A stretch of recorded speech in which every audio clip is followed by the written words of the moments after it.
ஒரு ராஜா வந்து நாட்டு மக்கள் எல்லாரையும் கூப்பிட்டு நாட்டு மக்களுக்கு ஒரு நற்செய்தி அப்படின்னு சொல்றாரு. நீங்க வந்து எனக்கு வந்து ஒரு ஒரு பொருள் கொடுக்கணும். அது எப்படி இருக்கணும்னா, நான் சோகமா இருக்கும்போது அதை பார்த்தா அது வந்து எனக்கு சந்தோஷத்தை கொடுக்கணும். நான் சந்தோஷமா இருக்கும்போது அதை பார்த்தா அது வந்து எனக்கு அப்படியே சோகத்தை கொடுக்கணும். அந்த மாதிரி ஒரு விஷயம் நீங்க வந்து எனக்கு கொடுங்க அப்படின்னு சொல்லி கேட்கிறாரு. அப்படி கொடுத்தீங்கன்னா உங்களுக்கு 1000 பொற்காசுகள் அப்படின்னு அனௌன்ஸ் பண்றாரு. எல்லாரும் அப்படியே யோசிக்கிறாங்க என்னவா இருக்கும் என்னவா இருக்கும் அப்படின்னுட்டு. அதுக்கப்புறம் நல்ல வேளை அந்த கும்பல்ல வந்து ஒருத்தர் வந்து சிவாஜி கணேசன் நடிச்ச திருவிளையாடல் படத்தை பார்த்திருக்கான். அதனால அவன் உடனே வந்து சொக்கா அப்படின்னுட்டு சிவபெருமான் கிட்ட போயிட்டு ஆன்சரை கொண்டு வந்து ராஜா கிட்ட கொடுக்குறான். ராஜா இந்தாங்க அப்படின்னு சொல்லிட்டு ஒரு கிஃப்ட் பாக்ஸ் கொடுக்குறான். ராஜா வந்துட்டு என்கிட்ட இல்லாத பொருளா இதுவா எனக்கு சந்தோஷத்தை கொடுக்க போகுது அப்படின்றாங்க. இல்ல இல்ல அதை ஓபன் பண்ணி பாருங்க அப்படின்னு சொல்றாரு. ஓபன் பண்ணி பார்த்தா அந்த கிஃப்ட் பாக்ஸ உள்ள வந்து கோல்டு ரிங் இருந்துச்சு. என்கிட்ட இல்லாத கோல்டா அப்படின்னு சொல்றாரு. இல்ல ராஜா இந்தாங்கன்னு சொல்லிட்டு ஒரு லென்ஸ் எடுத்து கொடுத்து அதுல என்ன எழுதியிருக்குன்னு படிங்க அப்படின்னு சொல்லி பாக்குறாரு.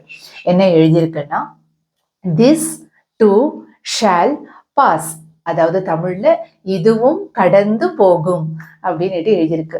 ஸோ ராஜா இந்த ரிங்கை வந்து எப்பவும் விரல்ல போட்டுக்கோங்க. போட்டுட்டு நீங்க எப்பெல்லாம் வந்து சந்தோஷமா இருக்கீங்களோ அப்ப படிங்க. படிச்சீங்கன்னா இதுவும் கடந்து போகும். ஓ இந்த சந்தோஷமும் சில காலம் தான், அதுவும் கடந்து போயிடும் அப்படின்னுட்டு நீங்க துக்கமாயிடுவீங்க. துக்கமா இருக்கும்போது படிங்க. அப்போ வந்து ஓ இந்த துக்கமும் வந்து சில காலம்தான், இதுவும் கடந்து போகும் அப்படின்ட்டு நீங்க சந்தோஷமாயிடுவீங்க. இதுதான் நீங்க நீங்க கேட்டதுக்கான ஆன்சர் அப்படின்னு சொல்லிட்டு 1000 பொற்காசுகள் வாங்கிட்டு போயிட்டான். ஸோ ஆக்சுவலா இந்த மெசேஜ் வந்து 5000 வருஷத்துக்கு முன்னாடியே கிருஷ்ணா வந்து நம்ம அர்ஜுனுக்கு மட்டும் இல்லை, நம்ம எல்லாருக்குமே பகவத்கீதால இந்த அட்வைஸ் கொடுக்குறாரு.